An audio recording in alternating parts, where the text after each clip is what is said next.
Doctor صاحب گھٹنوں سے آوازیں آتی ہیں، جوڑوں سے پہلے تو گھٹنوں کے جوڑوں سے، لیکن اب تو بازوؤں کے، ہاتھوں کے جوڑوں سے اور بھی کئی جوڑوں سے چھوٹی چھوٹی آوازیں آتی ہیں۔ جب ہم تک اس کا علاج بتا دیں میرے محترم بھائیوں، یہ آوازیں کیوں آتی ہیں؟ پھر وہی پہلی والی بات، جب خشکی ہوگی تو کیا پیدا ہوگی؟ چٹکیں گے، ہڈیاں چٹکیں گی۔ اور خشکی کیوں ہوئی؟ آج کہتے ہیں نا خشکی ہو گئی، خشکی ہو گئی، کوئی کہتا ہے میرے سر میں خشکی ہے، کوئی کہتا ہے میرے آنتوں میں خشکی ہے، کوئی کہتا ہے میرے جوڑ خشک ہو گئے، کوئی کہتا ہے مجھے میرے آنتوں میں خشکی آ گئی۔ یہ خشکی کیوں آتی ہے؟ میرے محترم بھائیوں، جب آپ لوگوں میں تیزی آ جاتی ہے، جب آپ لوگوں میں، جب کھانا تیز تیز کھاؤ گے، جلدی جلدی کھاؤ گے اور پراپر اس کو چباؤ گے نہیں تو کیا ہوگا؟ اس کا آسان سا حل بتا دیتا ہوں، صرف کھانا۔ اور میرے محترم بھائیوں، خشکی کی ایک بہت بڑی وجہ آپ کا کوکنگ آئل ہے۔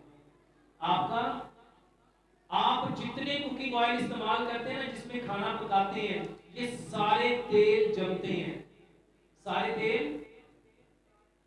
میرے محترم بھائیوں، سرسوں کے تیل میں کھانا پکاؤ، سرسوں زندگی میں کبھی جمتا؟ سرسوں کبھی زندگی میں جمتا؟ اور میرے محترم بھائیوں، جوڑوں کا بہترین علاج ہے۔ اپنا کھانا کس میں پکانا ہے؟ مٹی کی ہانڈی میں پکاؤ۔ مٹی کی ہانڈی میں کیوں پکانا ہے؟ میرے محترم بھائیوں، مٹی کی ہانڈی میں کھانا پکتا ہے، silver, steel, non stick, Teflon, pressure cooker میں کھانا گلتا ہے، گلتا ہے۔ اور ہمیں کھانا کون سا کھانا چاہیے تھا؟ پکا ہوا کہ گلا ہوا؟ اور ہم کھاتے کون سا ہے؟ میرے محترم بھائیوں، مٹی کی ہانڈی میں کھانا پکاؤ۔ اور آپ کو جوڑوں کے درد کی وجہ بتا دیتا ہوں۔ واللہ اللہ تعالیٰ نے نا 84 منرلز اللہ تعالیٰ نے نمک میں رکھے تھے۔ کس میں رکھے تھے؟ اور وہ نمک تھا جو کھیوڑا سے نکلتا تھا، پنک ہمالین سالٹ۔ وہ نمک کون سا تھا؟ وہ نمک کون سا تھا؟ تلے والا نمک۔ یہ جو گلابی نمک جو اللہ تعالیٰ نے زمین میں پیدا کیا، پتھر والا نمک، اس کو تھوڑا آگے کر دیں۔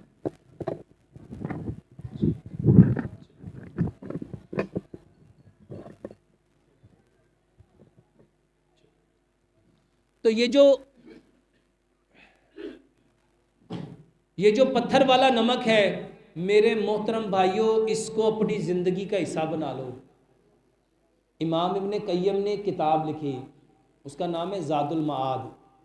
آپ لکھتے ہیں جو بندہ سمندر کے پانی سے نمک بنائے گا اور پھر اس کو کھائے گا، وہ اپنے بدن کو ان گنت بیماریوں سے بھر لے گا۔ اور جو بندہ قدرتی نمک کھائے گا، وہ اپنے جسم کو ان گنت فائدوں سے بھر لے گا۔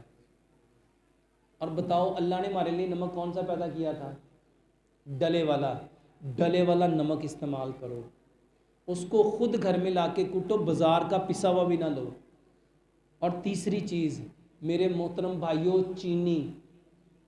چینی، یہ چینی نہیں ہے، واللہ چونا ہے، چونا۔ یہ جو وائٹ واش ہے نا، جس کو کلی کہتے ہیں، میرے محترم بھائیوں، چینی کس چیز کی بنتی ہے؟ گڑ کی۔ کبھی گنے کا رس دیکھا کس کلر کا ہوتا ہے؟ کس کلر کا ہوتا ہے؟ سفید۔ میرے بھائیوں وہ تو ڈارک گرین ہوتا ہے۔ یہ سفید کہاں سے آ گئی؟ یہ چینی سفید کہاں سے نکل آئی؟ میرے محترم بھائیوں، گنے کو رس کو سفید کرنے کے لیے اس میں چونا ڈالا جاتا ہے۔ اور چونا اگر آپ کے ہاتھ پہ لگ جائے، کلی ہاتھ پہ لگ جائے، تو ہاتھوں کی کیا حالت کرتی ہے؟ کیا کرتی ہے؟ اس کو پھاڑ دیتی ہے، سوراخ کر دیتی ہے۔ تو جب معدے میں جائے گی تب کیا کرے گی؟ یہ جتنے لوگوں کے، کسی کے منہ میں زخم، کسی کی خوراک کی نالی میں زخم، کسی کے معدے میں زخم، کسی کی آنتوں میں زخم، کتنے زخم ہیں، اور ہم زخموں کی دوائیاں لینا چاہتے ہیں، لیکن کوئی وجہ دور کرتا ہے؟ تو کس کو بند کرنا ہے؟ چینی کو۔ گڑ کھاؤ۔ اور اس کے بعد میرے محترم بھائیوں، جو خطرناک چیز آپ لوگ کھاتے ہو وہ آٹا ہے۔ آٹا وہ لینا تھا جس میں چوکر ہے، جس میں سوجی ہے، جس میں میدا ہے، جس میں فائبر ہے، جس میں سارے قدرتی انگریڈینٹس ہیں۔ نبی صلی اللہ علیہ وآلہ وسلم کی زندگی کو اگر آپ پڑھیں نا تو نبی صلی اللہ علیہ وآلہ وسلم نے پوری زندگی کبھی چھنا ہوا آٹا نہیں کھایا، کبھی چھان کے آٹا۔ اور میرے محترم بھائیوں، آپ کے ہاں جو آٹا ہے نا، اچھا وہ آٹا تھا پتھر کی چکی کا، وہ آٹا کس کا تھا؟ اور آج چکیاں کون سی ہیں؟ لوہے کی، سٹیل کی، بلیڈ کی، پتھریوں والی، اور سب سے بڑھ کے چائنا کی۔